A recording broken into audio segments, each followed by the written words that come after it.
السلام عليكم ورحمة الله وبركاته.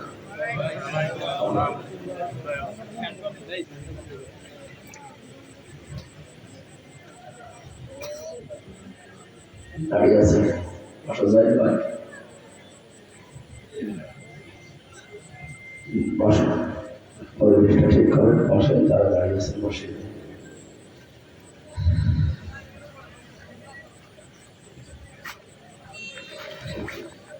আলহামদুলিল্লাহ রাব্বিল মাশরিকি ওয়াল মাগরিবি الذي خلق كل شيء زوجين وأوجب علينا الإحسان بالوالدين وأشهد أن لا إله إلا الله وحده لا شريك له وأشهد أن محمدا عبده ورسوله سيد الكونين صلى الله عليه وعلى آله وصحبه وأتباعه أجمعين ليلا ونهارا في الطرفين. فقد قال الله تعالى في كلامه المجيد وبرهانه التوحيد: أعوذ بالله من الشيطان الرجيم. بسم الله الرحمن الرحيم.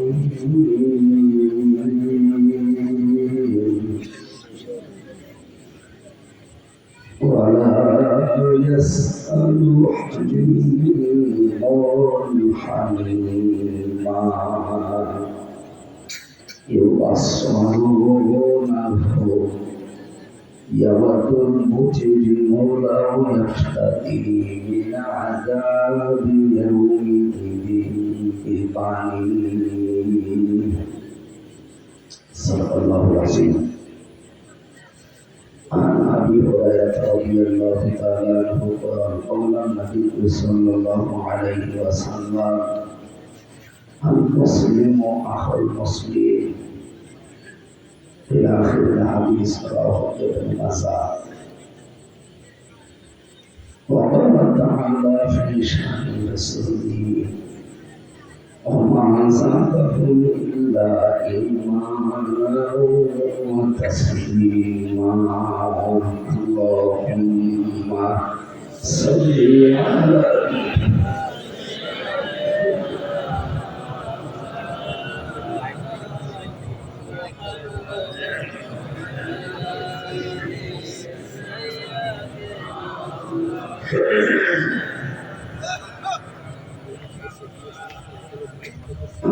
اللهم صل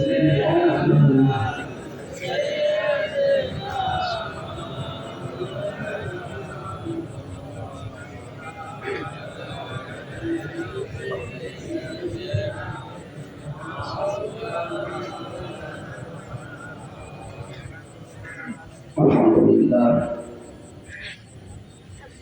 পটুয়াখালী জেলার পাঁচশন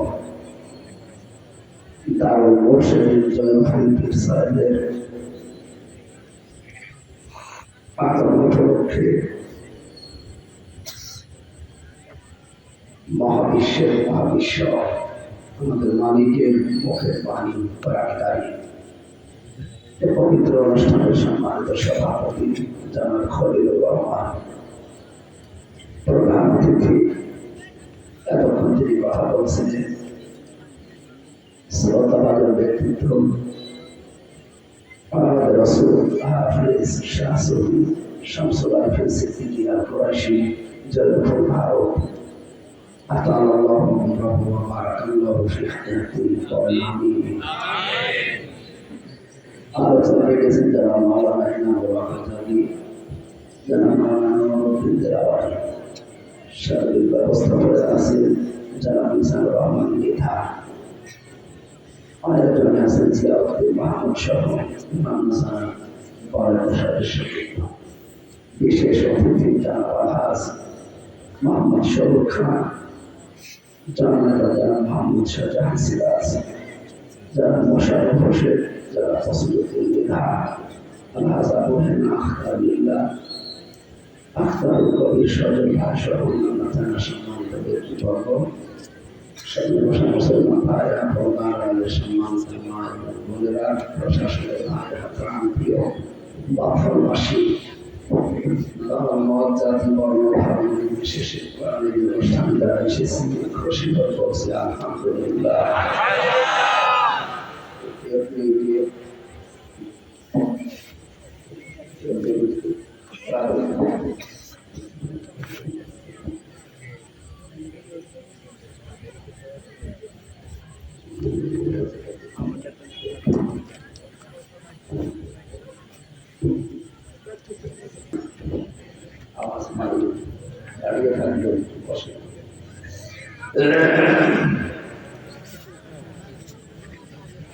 অনুষ্ঠানের শুরুতে দোয়া চাচ্ছি। আমি এমনিতেই শারীরিকভাবে সেরামপুর গ্রামে গিয়েছিলাম কয়েকদিন, জানিতে পছন্দ গরম করছে, আর দিনের বেলা অনুষ্ঠান ঘাম গায়ে বসে গরম এসে গেছে। আপনাদের মতো আল্লাহ মানুষদের দোয়া পেয়ে আশা করছি আল্লাহ কণ্ঠটা ছেড়ে দিয়ে কণ্ঠের মালিক দিয়ে ইচ্ছা করে ছেড়ে দিতে পারে। দোয়া করেন আল্লাহ যেন 1-1.5 ঘন্টার জন্য আমার কণ্ঠটা ছেড়ে যায়। খারাপ ইনসান আল্লাহ পায়া আমরা বলেন মানুষ আমি বানিয়েছি আর তাকে কথা বলা শিখিয়েছি।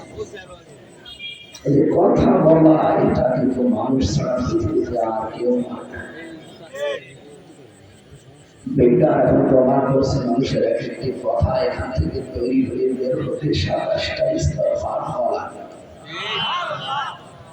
আমি এই যে একটা কথা বললাম, এই কণ্ঠের ভেতরে 27টা ধাক্কা লাগে, এরপর একটা কথা যে আল্লাহ আমাকে বানিয়েছে আর কথা বলা শিখিয়েছে, সে আল্লাহ আমার গলাটা ছেড়ে দিতে পারে না। আল্লাহ যেন অবশ্যই আমাদের সহজ সরল ভাষায় কোরআন কারীম থেকে যেটা পড়েছি তাফসীর আকারে কথা বলবেন ইনশাআল্লাহ। আল্লাহর কাছে তাওফীক কামনা করছি, ভিক্ষা চাচ্ছি, আল্লাহ আমাকে ভিক্ষা দাও, বলেন আমিন। সবাই কোরআনের জন্য এসেছি নাকি অন্য উদ্দেশ্য আছে আমাদের? বিশ্বনবী দাঁড়িয়েছেন মা আওয়াল কোরআন, যে ব্যক্তি কোরআন পড়ে ফাস্তা সাহারা কোরআনকে ইজহার করার চেষ্টা চায়। ইজহারের ব্যাখ্যা আছে 33টা উপর। ইজহার মানে প্রকাশ করা, ইজহার মানে স্পষ্ট করা, ইজহার মানে বিজয় করা, ইজহার মানে প্রতিষ্ঠিত করা, ইজহার মানে দাঁড় করা, ইজহার মানে কায়েম করা। অন্তত যারা তাফসীরের জ্ঞান আছে, ইতিহাসে এগুলো বলছে, আমরা বুঝতেছি কোরআন যে ব্যক্তি পড়বে দুনিয়াতে আর এটাকে বিজয় করার জন্য, কায়েম করার জন্য চেষ্টা চালাবে, ফাহাল্লা হালালাহু ওয়া হারামা হারামাহু, এর ভেতরে যে হালাল গুলো আছে হালাল জেনে মেনে নেবে আর হারাম জানার পর এটা ছেড়ে দেবে। আদখালাহুল্লাহু জান্নাহ, আল্লাহ তাকে জান্নাতে দিয়ে দিয়েছে। শব্দটা জান্নাতে তাকে আল্লাহ দিয়ে দিয়েছে, দেবে দিয়ে দিল কি করে? তো মরে না এখন। আদখালা এটা মাসির সিলা দ্বিতীয় শব্দ। নবী মুসার শব্দ শুনে থাকে যে আল্লাহ তাকে জান্নাতে দেবে।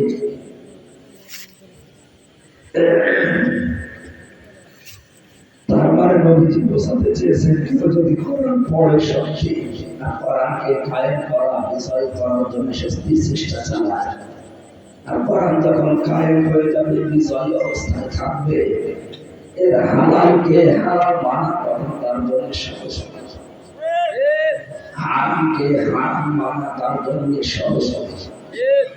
কোরআন বিজয় না থাকলে হালালকে হালাল জানার পরও আপনি মানতে পারবেন না।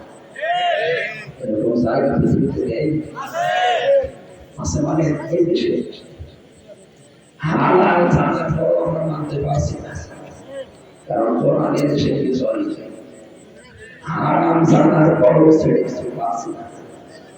এরকম জায়গা কি বড় লাগবে না ধরে? সুতরাং কোরআন যদি সত্যি বিজয়ী হয়ে যায়, আল্লাহ তাআলা বলেন কোরআন যেখানে বিজয় থাকে সে সমাজটা মেরি জান্নাত হয়ে যায়, যে তুমি মনে করবা যে আমি জান্নাতে আছি। আশা পাওয়া ফি আশা রসুলের আহলি বাইতিহি কুল্লুহুম ক্বাদ ওয়াজাবাল্লাহু নার। আল্লাহ তাকে সুপারিশ করার জন্য এমন দর্শনের ভেতরে ক্ষমতা দান করবেন, পাওয়ার দেবেন, বাকি সকলে তাদের উপর জাহান্নামে যাওয়া অবধান করে দিয়েছে। এটি বিশাল সম্মান। এবার আসেন হাদিসের ব্যাখ্যাটা দেখি। আমার কথা কামড় বোঝা যাচ্ছে তো? এভাবে শুনে কিছুক্ষণ পরে দিতে কণ্ঠটা ছেড়ে দেয় কিনা।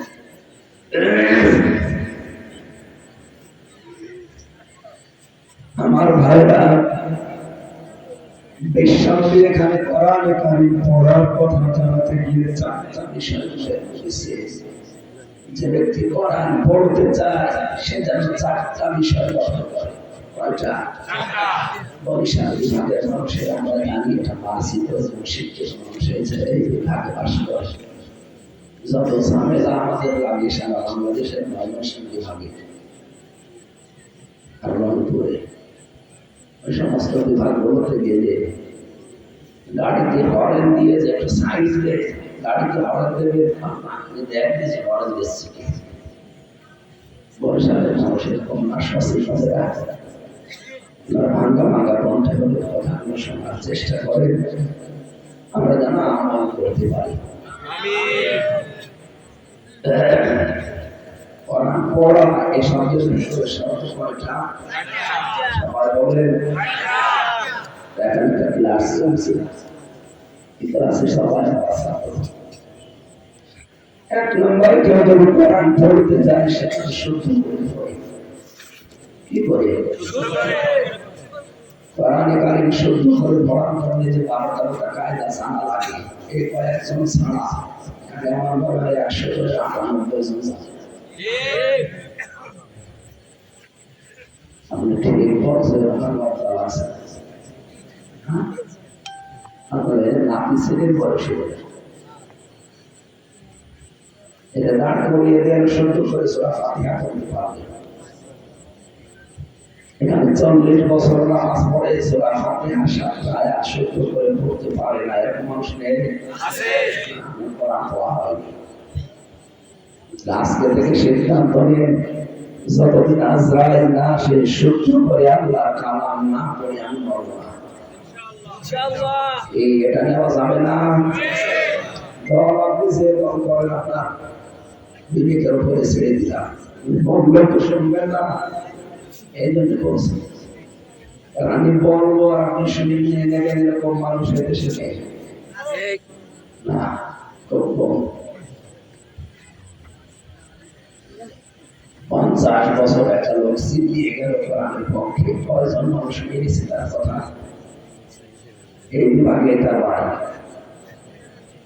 আর আমি 7 বছর ছিলাম, তার ভেতরে 3 বছর ছিলাম জেলে। আমার কথা আপনি মেনে নেবে, আমার বিশ্বাস করা লাগবে না। অত হয়েছে এখন এদেশে নেই। ইব্রাহিম আলাইহিস সালাম আল্লাহকে খুঁজে পেয়েছিলেন, চেষ্টা করে সাধনা করে। আমাদের এদেশের পীর সাহেবরা, আলেমরা, মুফাসসির যারা, তারা চোখে আঙুল দিয়ে দেখিয়ে দেয় যেটা আল্লাহর পথ, এরপরও করতে চায়। আমাদের আজকের আলোচনার যে বিষয় সমাজ থেকে যারা পুরো পড়েছি ওই সংক্রান্ত বিষয়, আশা করছি আমার গলা খুলে যাবে ইনশাআল্লাহ। কোরআন পড়তে হবে নিজেদের মতো। সবল সামগ্রী আছে যারা, চেষ্টা চালাবে নিজেদের মতো পড়া। 2 নম্বরে কোরআনে কারীম শুধু পড়লেই হবে না, এটা বুঝতে হবে, কারণ এটা আল্লাহর পাঠানো বার্তা, চিঠি। দুনিয়ার নিয়মে আমরা জানি, কোন প্রেমিককে যদি কোন প্রেমিকা চিঠি দেয়, বারবার পড়ে, বুঝতে না পারলে 3-4 বার করে 1 লাইন পড়ে। একটা মেয়ে লোকের চিঠি যদি এত গুরুত্ব হয় মানুষের কাছে, এই মেয়ে লোককে যিনি মানিয়েছে তিনি চিঠি পাঠিয়েছে। মুহাম্মদ রাসূলুল্লাহ বলেন আল্লাহ চিঠি পাঠিয়েছে, আইনা তাসাবু, কোথায় যাও? ইন হুয়া ইল্লা যিকরুল লিল আলামিন, তামাম দুনিয়ার মানুষের জন্য চিঠি উপদেশ শাহাদাত বার্তা। সুবহানাল্লাহ বলতে পারবেন না? বরিশাল বিভাগের মানুষেরা আজকের এই ময়দানে শুধু আসা না, জৈনপুরী ভারত থেকে উনি এসেছে। আমাদের রাসূল হিসাবে আমরা জানি ওনাদেরকে, ওনাদের সামনে আজকে কথা দেওয়া লাগবে, কোরআন আমরা না বুঝে মরব না।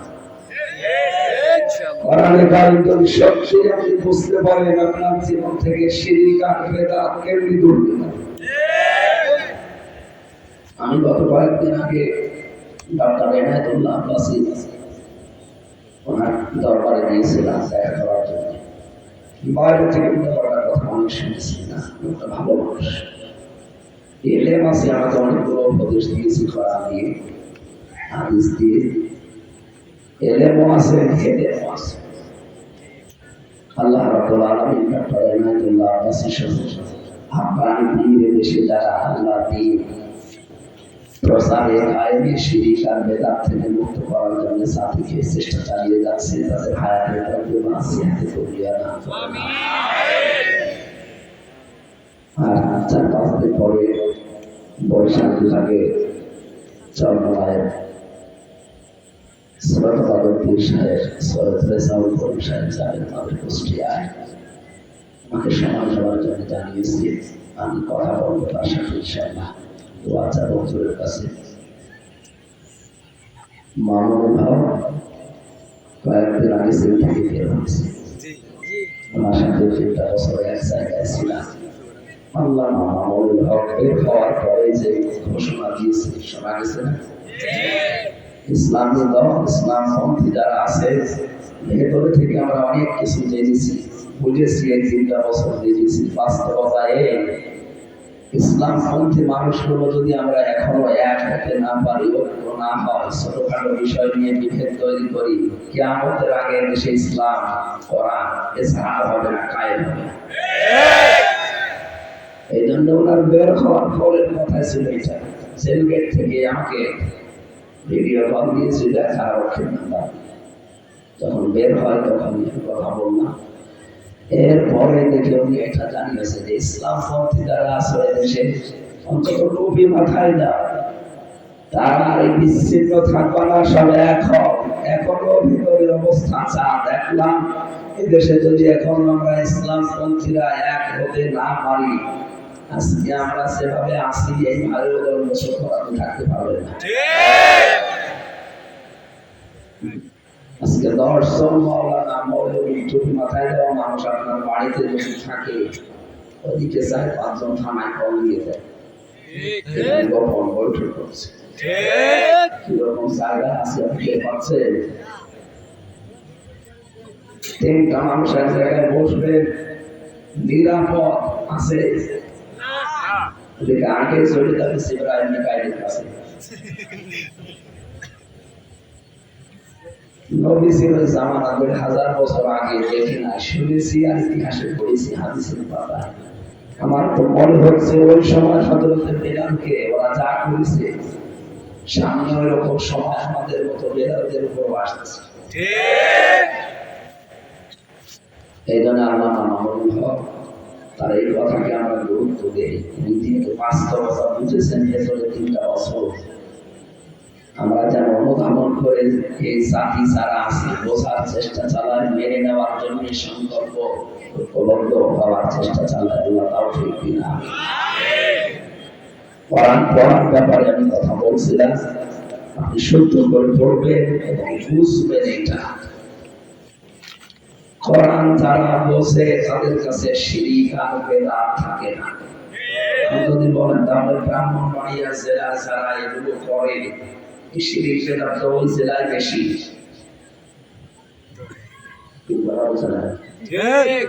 বাংলাদেশের যত শিরিক আর বেদাত সব বেশিরভাগ ব্রাহ্মণ বাড়ি কুমিল্লা হয়ে রাখে। এখানে আছে আমি জানি। সুবহানাল্লাহ, আলহামদুলিল্লাহ, লা ইলাহা illallah, subhanallah, alhamdulillah. Subhanallah, la ilaha illallah, subhanallah, la ilaha illallah.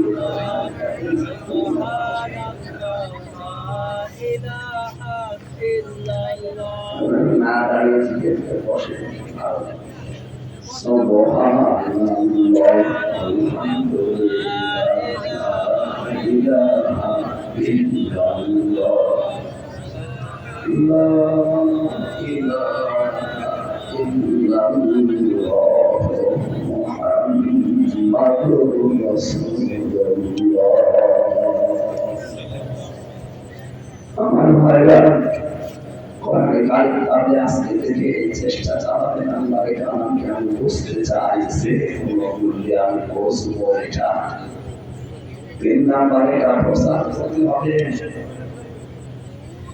প্রচার করা লাগবে এটা যতটুকু আপনার সামর্থ্য আছে। বান্দিগু আমি ওয়ালা আয়া নবীজি বলেন একটা আয়াত যদি তোমার সারা থাকে ওইটাও প্রচার করে আসে যায় বন্ধ হওয়ার পরে আর কোনো সুযোগ হবে না। সুতরাং সুযোগ এখনই যতটুকু পারেন যতটুকু চাহিন ওইটা প্রচার করে দেন। আমার যতটুকু ধারণা বাংলাদেশ সম্পর্কে, আমরা যদি ৯৬ ভাগের মুসলমানের দেশে সবাই কোরআন প্রচার করাকে নিজের দায়িত্ব মনে করে নিতাম, এদেশে কোরআন প্রচারে কেউ আল্লাহকে সাহস দিত না, বাধা দিত কে? ৯৬ ভাগ মুসলমান ৯৬ জনই আমরা প্রচার করতাম, কারণ এটা নামাজের মতো ফরজ। আমার দায়িত্ব যেমন একটু বেশি জানি, আমার বেশি প্রচার করা লাগবে। সভাপতির দায়িত্ব যতটুকু জানি, যদি সূরা ইখলাস জানি ওইটা প্রচার করা নামাজের মতো ফরজ। বাংলাদেশে আর কেউ কোরআনের অনুষ্ঠানে কথা বলার সাহস পেত না, এমনিতে ভয় পেত। আমরা এখন ১০০ জনের ৯৬ জনের দায়িত্ব ভুলে গেছি, মনে করি এটা শুধু আমাদের কাজ। কেন আপনি সূরা ইখলাস জানেন না? আল্লাহর একাত্মবাদ সম্পর্কে কিছু জানেন না? যতটুকু জানেন প্রচার করেন। এটা নামাজের মতো, রোজার মতো, যাকাত দেওয়ার মতো, হজ করার মতো ফরজ। এই ফরজটা আজ ধরে দেওয়ার কারণে আজ আমরা অনেকে এই কোরআন প্রচার যারা করি হুমকিতে আছি। এটার জন্য তাই আমরা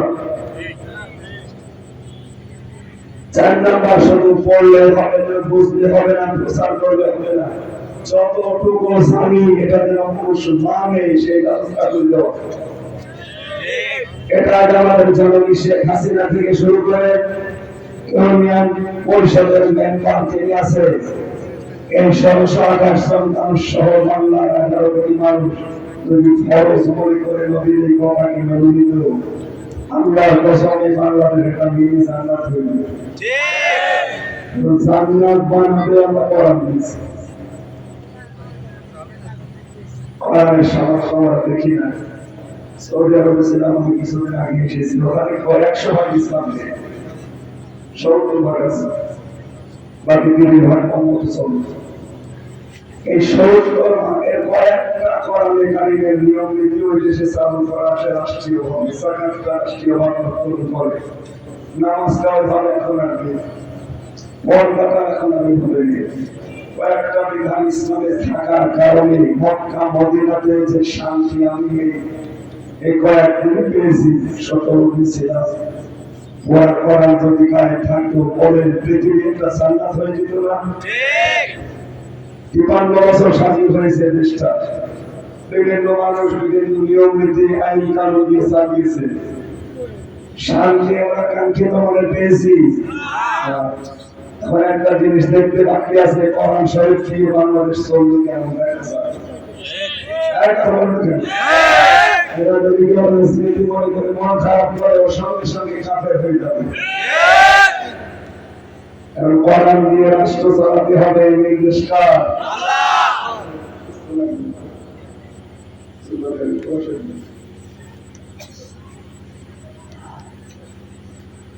সুতরাং কোরআনের ব্যাপারে যে চারটা কথা শুনলাম শর্ত, এই চারটা অনুযায়ী আমাদের মানতে পারি। আমি ছোটবেলায় মতো বিশ্ববিদ্যালয়ে ছিলাম। ওই সময় একটা ছোট ছেলে এতটুকু আমার কাছে পড়তো। পরে আমি পড়ালাম আমাদের ছোট নদী চলে বাঁকে বাঁকে, আমার বছর দ্বারা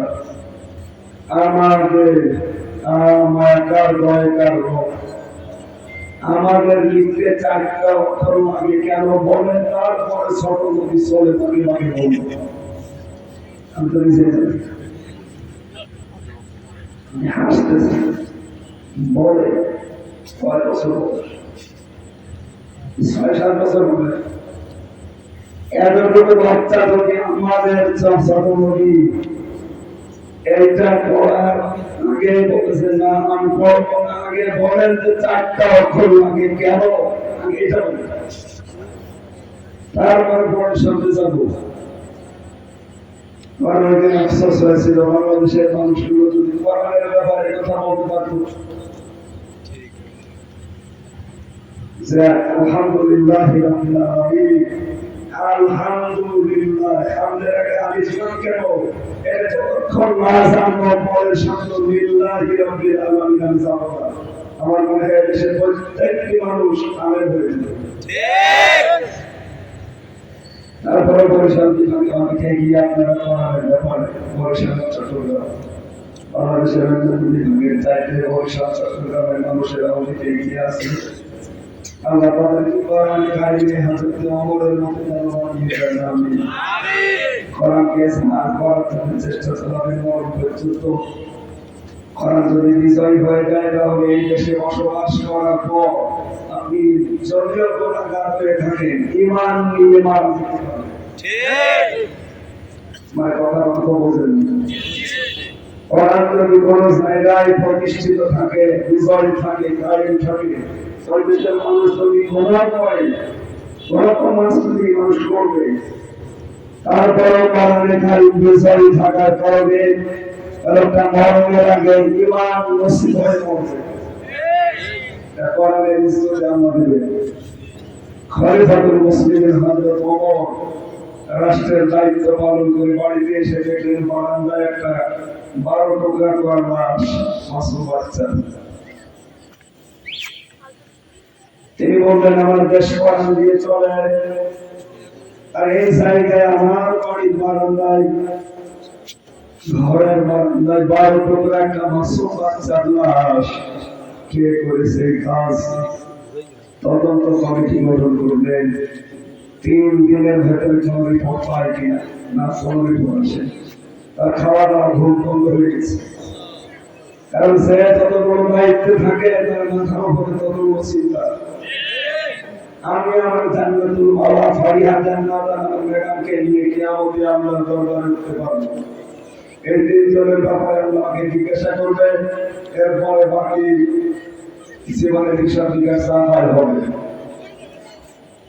আপনি যতক্ষণ সংসারের দায়িত্বে আছেন, কিয়ামতে ওই 5 জনের ব্যাপারে আপনাকে হিসাব দেওয়া লাগবে। আজকে আসার সময় শুনলাম এখানে অনেকে উপজেলা চেয়ারম্যান দাঁড়িয়েছে। যারাই দাঁড়িয়েছে এই নিয়োগ করে দাঁড়ান যে 3.5 লাখ 4 লাখ মানুষ এই বর্তমানে বাস করে। পুরা মানুষের দায়িত্ব আমার মাথার উপরে আমি দিচ্ছি। সরকারের যত আমানত আসবে এদের কাছে যদি সঠিকভাবে পৌঁছিয়ে দিতে আমি ব্যর্থ হয়ে না পারি, কিয়ামতে এইটাই আমার জাহান্নামে যাওয়ার কারণ হবে। এরকম চিন্তা নিয়ে তো সব দাঁড়াচ্ছে নাকি? যারাই দাঁড়িয়েছে যোগ্য, যার দ্বারা মানবতার কাজ হবে, ইসলামের কাজ হবে, আল্লাহ তাকে যেন ফুলের মালাটা পরিয়ে দেয়। বললাম আমরা কথা বলছিলাম হযরত ওমর 3 দিনের ভেতরে কোনো রিপোর্ট পেলেন না। চিন্তায় আছেন আমার দেশে কোরআন চলে, কোরআনের আইন দিয়ে আমি রাষ্ট্র চালাই। একটা মানুষ বিনা কারণে হত্যা হয়ে গেল, আমি কিছুই করতে পারলাম না। ওই সিকিম ধরে বসে আছেন, হঠাৎ করে এক যুবতী মেয়ে তার বাবাকে সাথে দরবারে হাসি ডাক দিয়ে বলে খলিফাতুল মুসলিমিন আমিরুল মুমিনিন যে মাসুম বাচ্চার লাশটা আপনার ঘরের বারান্দায় পেয়েছে, ওই লাশটা আমার ছেলে। আমি মা নিজে আমি ওকে টুকরা টুকরা করেছি। হযরত ওমর বলেন, হে মেয়ে কি বলো, কথা ঠিক আছে? যেমন সত্যার বিচার কি তুমি জানো? আমি নিজে কোরআনের হাফেজা, কোরআনে কারীম মাতৃভাষা আরবি হওয়ার কারণে পড়া পড়া আমি বুঝি। কোরআনে কোন সম্পাদন দিতে দিয়েছে এটা আমার জানা আছে।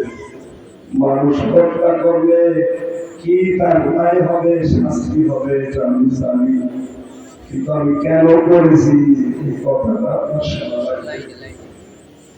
হযরত ওমর বললেন, ঠিক আছে বলো। যুবতী মেয়েটি বলছে, খলিফা আমার বাবাকে নিয়ে আমি চন্দ্রে বসবাস করতাম, বেশ ভালোই যাচ্ছিল আমাদের দিন।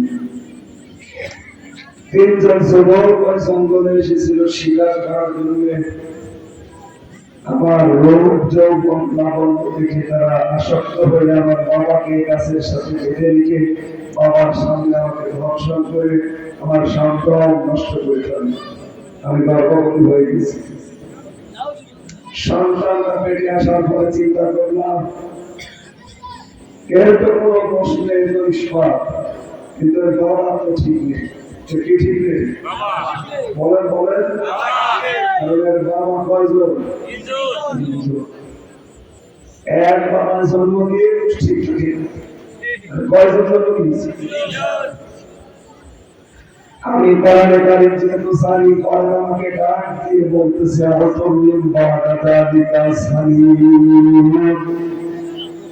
আল্লাহ পাক বলেন, হে পৃথিবীর মানুষেরা, ডাইরেক্ট ইনডাইরেক্ট কোরআনের বিরুদ্ধে যারা আছে তোমরা খোঁজ খবর নিয়ে দেখো, জন্ম ঠিক নেই, তার সন্তান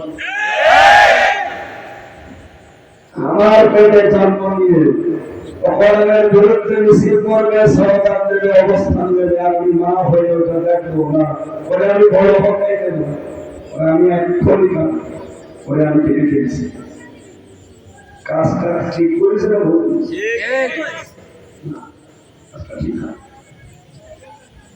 মানুষ হত্যা করার দায়িত্ব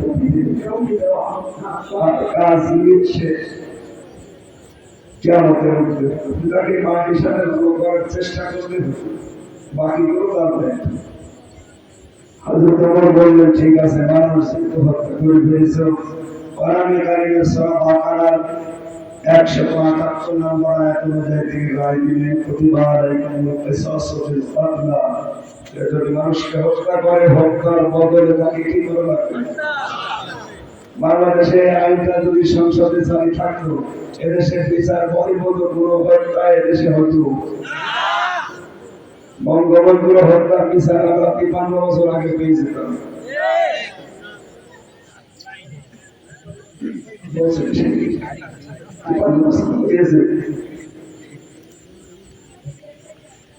অনেক 75 মারা গেছে, কত বছর? ওদিকে 25 আর এদিকে 24, কত? অনবঞ্চনা 53 বললাম, তাও বলছে ঠিক, আমার মনে হয় আপনি এখানে নেই, হিসাব পেয়েছেন না? আফসোসের কথা, সত্যিই যদি 50 বছর আগেও এই একটা বাংলার সংসদে থাকতো, বঙ্গবন্ধু হত্যার বিচার 50 বছর পরে না, অনেক আগে আমরা দেখতে পেতাম। অন্তত বিচার বহির্ভূত হত্যায় দেশে কেউ করে শান্তি রাখতে পারত না। যেখানে 3 বছরে 900-র উপরে ফাঁসির আসামি এখন দড়ি নিয়ে চলতেছে, সব মার্ডার মামলার আসামি। আর বেশিরভাগ যৌতুকের জন্য হয় বউ কিনে ফেলেছে, না আলাদা করে ফেলেছে, না কোনো কিছু দিয়ে।